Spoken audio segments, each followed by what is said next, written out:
ఈ ప్రపంచం నడిచేది కేవలం రెండు ప్రక్రియల మీద మాత్రమే. అందులో ఒకటి ధర్మం అయితే ఇంకొకటి అధర్మం. త్రేతాయుగంలో శ్రీరామచంద్రుడు రావణుణ్ణి హరించి ధర్మ సంస్థాపన చేశాడు. అండ్ ద్వాపర యుగంలో కృష్ణుడు కౌరవులను పాండవుల చేతిలో ఓడించి ధర్మ సంస్థాపన చేశారు. కానీ మనం ప్రస్తుతం ఉన్నది కలియుగం. పాలించే రాజులే పీడించే రోజులివి. పక్కనే ఉన్న ప్రాణం పోతున్నా ఎవరు పట్టించుకోరు. సొంత అన్నదమ్ములే ఒకరినొకరు చంపుకుంటారు. గురువులకు మర్యాద ఇవ్వటం మానేసి వాళ్ళని ఎదిరించడమే లక్ష్యంగా పెట్టుకుంటాము. అండ్ చదువు చెప్పే గురువులే చదువుని అమ్ముకుంటారు, లేదా చదువుని అడ్వాంటేజ్ గా తీసుకుని అఘాయిత్యాలు చేస్తారు. ఆడపిల్లని, గోమాతని, తులసీమాతని పూజించే మన దేశంలో మనం చేస్తున్న పనులేంటో నేను సపరేట్ గా చెప్పాల్సిన అవసరం లేదు. చాలా మంది హిందూస్ మన ట్రెడిషన్స్ ని మర్చిపోతున్నారు అండ్ వెస్టర్న్ కల్చర్ కి అలవాటు పడిపోతున్నారు. పిల్లలకి మహాభారతం, రామాయణం, భగవద్గీత చెప్పడం మానేసి రీల్స్ ఎలా చేయాలో చెప్తున్నారు. ప్రతి మనిషిలోనూ ఆశ, కామం పెరిగిపోతూ ఉన్నాయి. ఇలాంటివన్నీ జరగడానికి గల కారణాలేంటో తెలుసా? మన మనుషులమందరము ఒక రాక్షసుని నుండి పుట్టాము. ఆ రాక్షసుని పేరే కలి. ప్రతిసారి అధర్మాన్ని అంతం చేయవలసి వచ్చినప్పుడు శ్రీ మహావిష్ణువే కొత్త అవతారాలు ఎత్తి ధర్మ సంస్థాపన చేశారు. వాటినే మనం దశావతారాలు అని అంటున్నాము. ఇప్పటికే మత్స్యావతారం నుండి కృష్ణావతారం వరకు అయిపోయాయి. దశావతారాల్లో మిగిలి ఉన్న ఒకే ఒక అవతారం కల్కి అవతారం. అసలెవరి కలి అండ్ కల్కి? కలియుగంలో నిజంగా అందరూ చనిపోతారా? అసలు ప్రభాస్ కల్కి మూవీ ఈ కథ ఆధారంగానే తీశారా? అండ్ కలియుగం ఎండికి వచ్చిందా? ఈ భూమి మీద ఇంకెంత అధర్మం పెరగనుంది? అసలు అదంతా కాదు, మన మనుషులు భవిష్యత్తులో ఇంకెలా ఉంటారు, ఎప్పుడు మానవాళి అంతమవబోతుంది. ఈ కలి అండ్ కల్కి యుద్ధం నుండి మనల్ని మనం రక్షించుకోవాలి అంటే ఏం చేయాలి? ఇవన్నీ ఈ వీడియోలో చెప్తాను. రెగ్యులర్ గా కాకుండా సరే అప్పుడప్పుడైనా మన ఇండియన్ మైథాలజీ గురించి తెలుసుకోండి. ఈ వీడియోని పూర్తిగా చూడండి. సో నేను ఈ వీడియో కోసం చాలా రీసెర్చ్ చేశాను. అందులో భాగంగానే చాగంటి గారు, గరికపాటి గారు అండ్ నందూరి శ్రీనివాస్ గారు లాంటి మైథాలజీ మీద పట్టున్న వాళ్ళ వీడియోస్ కూడా చూశాను. And let's get into the video.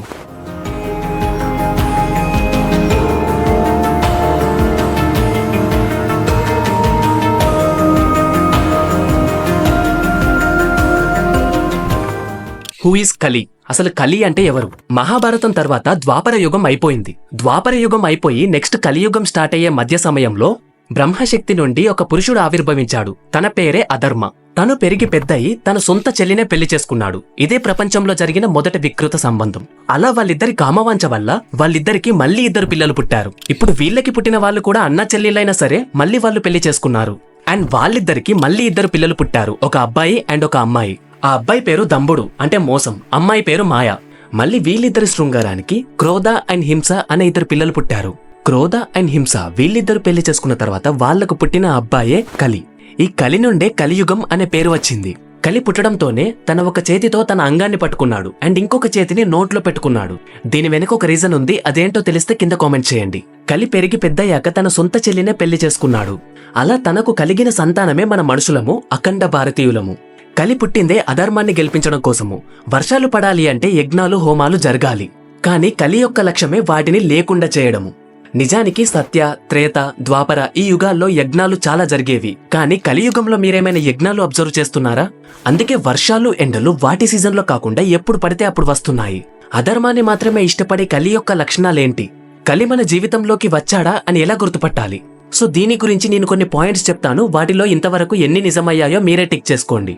కలి మన జీవితంలోనే ఉన్నాడు అని చెప్పే లక్షణాల్లో మొదటిది, ప్రతి మనిషిలోనూ ఖచ్చితంగా తన బాడీలో ఏదో ఒక డిసీజ్ అంటే రోగం ఉంటుంది. ఒకవేళ మీరు గనక అబ్జర్వ్ చేస్తే మన అందరి బాడీలో ఏదో ఒక రోగం ఉంటుంది. సెకండ్ వన్, మనం తినే ఆహారం కల్తీ అవ్వడం అండ్ రుచి తగ్గడం. పాలలో యూరియా కలపడం, పానీపూరిలో వీర్యం కలపడం, ఇవన్నీ మనం చూస్తూనే ఉన్నాం. అండ్ థర్డ్ వన్ వచ్చేసి తప్పు చేసిన వాడిని శిక్షించలేరు. బెస్ట్ ఎగ్జాంపుల్ ఏంటి అంటే మన జరిగిన పూణే యాక్సిడెంట్ అండ్ అలాగే మన బాలీవుడ్ బాయ్ కూడా. ఫోర్త్ వన్ వచ్చేసి ధర్మం అంతరించడం అండ్ స్త్రీలని, గోమాతల్ని హింసించడం. ఫిఫ్త్ వన్ వచ్చేసి పెద్దల అంగీకారం లేకుండానే పెళ్లి చేసుకోవడం. సిక్స్త్ వన్, కన్న కొడుకులే తన తల్లిని, తండ్రిని హింసించడం. సెవెంత్ వన్, తినరానివి అన్ని తినడం, మన కళ్ళు, చెవులు మన మాట వినకపోవడం. ఎయిత్ వన్, ఏదైనా సరే మన కంటికి కనబడితేనే నమ్ముతాము అని అంటాము. లైక్ మనం మన పురాణాల గురించి చెప్పుకుంటే సైంటిఫిక్ ఎవిడెన్స్ ఉందా అని అడుగుతాం కదా, అలా. నైన్త్ వన్, కుటుంబ వ్యవస్థ నశించిపోతుంది. స్త్రీలు అక్రమ సంబంధాలు పెట్టుకుని పిల్లల్ని వదిలేస్తారు. 10th వన్ వచ్చేసి విద్యార్థులు గురువులకు రెస్పెక్ట్ ఇవ్వకుండా వాళ్ళనే బెదిరిస్తారు. 11th వన్, రాజులు బాగా పన్నులు వేస్తారు. మన గవర్నమెంట్ మన పైన ఎన్నో ట్యాక్సెస్ వేస్తుంది కదా, అలా. ఇకపోతే 12th వన్, దోచుకునే వాళ్ళే రాజులవుతారు అంటే మన పొలిటీషియన్స్. 13th వన్, యజ్ఞాలు సరిగ్గా జరగవు అండ్ పంటలు సరిగ్గా పండవు. 14th వన్, మనుషులే రాక్షసుల్లాగా ప్రవర్తిస్తారు. దీని గురించి సెపరేట్ గా నేనేం చెప్పవలసిన అవసరం లేదు, మనం ఎక్స్పీరియన్స్ చేస్తున్నాము. 15th వన్, తులసి చెట్టుకి గౌరవం ఇవ్వరు. అండ్ 16th వన్, జీవితం భారంగా అనిపించడం అంటే మనకు రోజు డిప్రెషన్స్ వస్తూ ఉంటాయి కదా, అది. ఇవండి కల్కి మనల్ని ఏలుతున్నాడు అని చెప్పే లక్షణాలు. అయితే కలి ఉండే 4 ప్లేసెస్ ఏంటి అండ్ కలియుగం అప్పుడు మనం బ్రతకాలి అంటే చేయవలసిన పనులేంటో ఈ వీడియో లాస్ట్ లో చెప్తాను, ఎండ్ వరకు చూడండి. సో ఇక్కడ మీకు అర్థమయ్యే ఉంటుంది మనమంతా కలి రాక్షసుని యొక్క సంతానమే అని. మరి కలి అంటేనే అధర్మం, మనం చేసేది కూడా అధర్మమే. మనందరిలో కలి ఉన్నాడు. అయితే అధర్మం చేసే మనందరినీ చంపడానికి వచ్చి ధర్మ సంస్థాపన చేసేవాడే విష్ణుమూర్తి యొక్క 10వ అవతారం కల్కి అవతారం. ఈ అవతారంలోనే కలికి అండ్ కల్కికి యుద్ధం జరిగి ధర్మ సంస్థాపన జరుగుతుంది. అందుకే అంటారు ధర్మం గెలవని చోట తప్పదు కత్తుల వేట అని. కల్కి ఎవరనేది మీకు బాగానే అర్థమైంది కదా. మరి ఇప్పుడు కల్కి ఎప్పుడొస్తాడు, ఎలా వస్తాడో చూద్దాం. దేవతలు అండ్ ఇంద్రుడు భూమి మీద జరిగే అన్ని గందరగోళాలు అల్లర్లను చూసి విష్ణుమూర్తి దగ్గరికి వెళ్తారు. విష్ణుమూర్తి దగ్గరికి వెళ్లి, దేవా, భూమి మీద అధర్మం వీరవిహారం చేస్తుంది, దానికి మీరు మీ 10వ అవతారం ఎత్తాల్సిన సమయం వచ్చింది అని చెప్తారు. దానికి విష్ణుమూర్తి కూడా సరే అని హిమాలయాల్లో దాగి ఉన్న శంబాల అనే ఒక నగరంలో ఒక బ్రాహ్మణుని కుటుంబంలో పుడతాను అని చెప్తాడు. శంబాల అనే ప్లేస్ ని మీరు కల్కి మూవీ ట్రైలర్ లో చూసే ఉంటారు. అండ్ ఇది ఇప్పటికీ కూడా ఒక మిస్టీరియస్ ప్లేస్. ఇప్పటికీ కూడా ఈ ప్లేస్ కోసం అన్వేషణలు జరుగుతూనే ఉన్నాయి. ఈ వీడియో రెస్పాన్స్ ని బట్టి శంబాల గురించి, దాని మిస్టరీస్ గురించి ఒక వీడియో చేస్తాను. అలా తను శంబాలలో జన్మిస్తాను అని చెప్పిన తర్వాత లక్ష్మీదేవికి నువ్వు సింహల అనే దేశంలో ఒక రాజ్యంలో పుడతావు అని చెప్తాడు. నువ్వు పుట్టాక ఈశ్వరుడు నీకు ఒక వరం ఇస్తాడు. ఆ వరమే నీకు శాపంలాగా మారి మళ్ళీ వరంలాగా మారుతుంది అని చెప్తాడు. గరుత్మంతునికి కూడా నువ్వు మళ్ళీ నాతోనే ఉంటావు అని చెప్తాడు.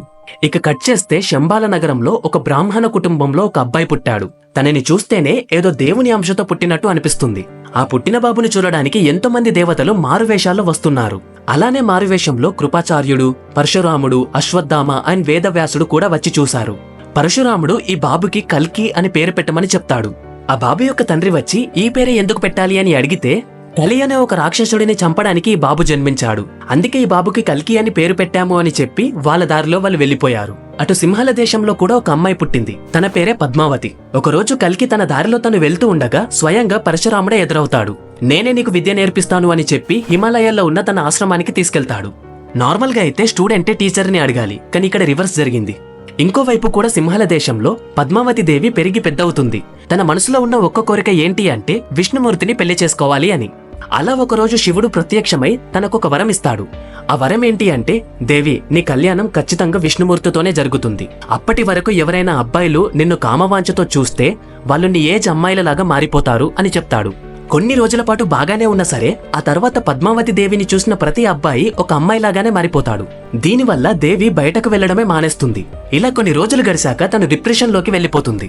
ఇక ఇటువైపు వస్తే కల్కికి పూర్తిగా విద్యాభ్యాసం చేసిన తర్వాత పరశురాముడే స్వయంగా కల్కికి విష్ణుమూర్తివి నువ్వే అని గుర్తు చేస్తాడు. గురుదక్షిణగా భూమి మీద ఉన్న అధర్మాన్ని తొక్కేసి ధర్మాన్ని నిలబెట్టమని చెప్తాడు. ఇక కల్కికి కూడా తన విధి ఏంటో అర్థమవుతుంది. ఆ తర్వాత కల్కి ఈశ్వరునికి తపస్సు చేస్తాడు. ఆ తర్వాత ఈశ్వరుడు ప్రత్యక్షమై కల్కికి ఒక తెల్లని గుర్రాన్ని, దాని పేరే గారుడం, అంటే గరుత్మంతుని యొక్క ఇంకొక అవతారం, ఒక మాట్లాడే చిలకని అండ్ ఒక బరువైన ఖడ్గాన్ని ఇస్తాడు. ఇవన్నీ కలిని చంపే ప్రాసెస్ లో ఉపయోగపడతాయి అని చెప్పి ఈశ్వరుడు వెళ్లిపోతాడు. మీరు గనక కల్కి ట్రైలర్ లో గనక గమనిస్తే ప్రభాస్ వాడే కారుని గారుడం అనే ఒక గుర్రం లాగా డిజైన్ చేశారు. అండ్ అలాగే ఆ మాట్లాడే చిలకని బుజ్జిలాగా డిజైన్ చేశారు అని అనిపిస్తుంది. ఇక స్టోరీలోకి వెళ్దాం. అలా కొన్ని రోజులు సింహాల దేశంలో ఉన్న దేవి పూర్తిగా డిప్రెషన్ లోకి వెళ్లి అగ్ని ప్రవేశం చేద్దాము అని అనుకునే లోపే ఆ మాట్లాడే చిలుక వచ్చి కల్కి గురించి చెప్తుంది. ఇక అప్పుడే కల్కి భగవానుడు పద్మావతి దేవి దగ్గరికి వస్తాడు. ఇక పద్మావతి దేవి కల్కి భగవాన్ని చూసి విష్ణుమూర్తి అని కన్ఫర్మ్ చేసుకొని సింహాల దేశంలోనే కళ్యాణం చేసుకొని శంబల దేశానికి వెళ్లిపోతారు. ఇక్కడ విష్ణుమూర్తి ముందే చెప్పినట్టు దేవికి వరం శాపంలాగా మారి మళ్ళీ వరంలాగా మారుతుంది. ఇక ఇప్పుడు శంబాలలో ఉన్న కల్కి కలిని చంపడానికి ఎప్పుడొస్తాడో చూద్దాం. అయితే కలియుగం అంతం అవ్వడానికి 4 పాదాలున్నాయి. మనం ఇంతకుముందు చెప్పుకున్న లక్షణాలన్నీ మొదటి పాదంలోనే అయిపోయాయి. సెకండ్ పాయింట్ వచ్చేసి భగవంతుని పేరు వినపడదు, అంటే దేవుణ్ణి బ్యాన్ చేస్తారు. ఇదే పాయింట్ ని కల్కి మూవీలో డైరెక్టర్ నాగశ్విన్ తన ఒక ఇంటర్వ్యూలో చెప్పాడు. ఇక థర్డ్ వన్ వచ్చేసి భగవంతుని ఎలా పూజించాలో మర్చిపోతారు, అంటే యజ్ఞాలు, పూజలు, హోమాలు ఏవి జరగవు. ఆడపిల్ల 7 years ఉన్నప్పుడే పిల్లల్ని కనిస్తుంది. అండ్ అప్పుడు మనుషుల ఏజ్ పూర్తిగా 18 years మాత్రమే ఉంటుంది. అంతేకాకుండా మనుషులు చాలా పొట్టిగా అవుతారు. ఇక ఫోర్త్ వన్, 100 years పాటు వర్షాలు పడకుండా మనుషులు ఒకరినొకరు చంపుకొని తింటారు. అప్పుడే కల్కి శంబాల నుండి వచ్చి అధర్మం వైపున్న మనందరినీ చంపేసి కలితో ఘోరాది ఘోరమైన యుద్ధం చేసి తనను అంతం చేసి ధర్మ సంస్థాపన చేస్తాడు. దీనితో దశావతారాలు పూర్తవుతాయి. అయితే కలి ఉండే 4 ప్లేసెస్ ఏంటో చెప్తాను అన్నాను కదా, అవేంటంటే ఫస్ట్ వన్ వచ్చేసి మద్యపానం, అంటే ఆల్కహాల్ తీసుకునే సమయంలో. సెకండ్ వన్ వచ్చేసి జూదంలో, అంటే మనం బెట్టింగ్స్, ప్యాకాటలు ఇటువంటివి. ఇక థర్డ్ వన్ వచ్చేసి వ్యభిచార గృహాలకు వెళ్ళినప్పుడు. ఇక ఫోర్త్ వన్ వచ్చేసి ప్రాణులను చంపేసే ప్లేస్ లో, అంటే మేకలను కోళ్లను కోసే ప్లేస్ లో. ఈ 4 ప్లేసెస్ లో కలి ఖచ్చితంగా ఉంటాడు. అయితే కలి బారి నుండి తప్పించుకోవడానికి అండ్ అలాగే కల్కి భగవాన్ బారి నుండి కూడా తప్పించుకోవడానికి మనం 3 పనులు చేయాలి. అవేంటి అంటే ఫస్ట్ వన్ ప్రతిరోజు పూజ చేయడం. సెకండ్ వన్ భగవంతుని తరచుగా తలుచుకోవడం, అంటే ప్రతిసారి జై శ్రీరామ్, హరహర మహాదేవ్, గోవింద ఇలాంటివి తలుచుకోవడం. ఇక థర్డ్ వన్ ఏంటి అంటే కలి అంటేనే నెగిటివ్ ఎనర్జీ, మనం ఎప్పుడు పాజిటివ్ ఎనర్జీతో ఉండాలి. సో ఇది గైస్ ఇవాళటి వీడియో. మీరు గనుక ఈ వీడియోకి 1K లైక్స్ అండ్ అలాగే 200 కామెంట్స్ గనుక ఇస్తే నెక్స్ట్ ఒక మంచి ఇంట్రెస్టింగ్ వీడియో మీ ముందుకు తీసుకొస్తాను. అదే ది మోస్ట్ మిస్టీరియస్ సిటీ అయిన శంబాలా గురించి. ఆ వీడియో చాలా అంటే చాలా ఇంట్రెస్టింగ్ గా ఉంటుంది. అండ్ అలాగే మీకు గనక బుక్స్ చదవడం ఇంట్రెస్ట్ ఉండి ఫ్రీ బుక్స్ ని యాక్సెస్ చేయాలి అని అనుకుంటే మన టెలిగ్రామ్ ఛానల్లో జాయిన్ అవ్వండి, ఫ్రీ బుక్స్ ని యాక్సెస్ చేయండి. మన ఛానల్ లింక్ డిస్క్రిప్షన్ లో ఉంది, వెళ్ళి జాయిన్ అవ్వండి.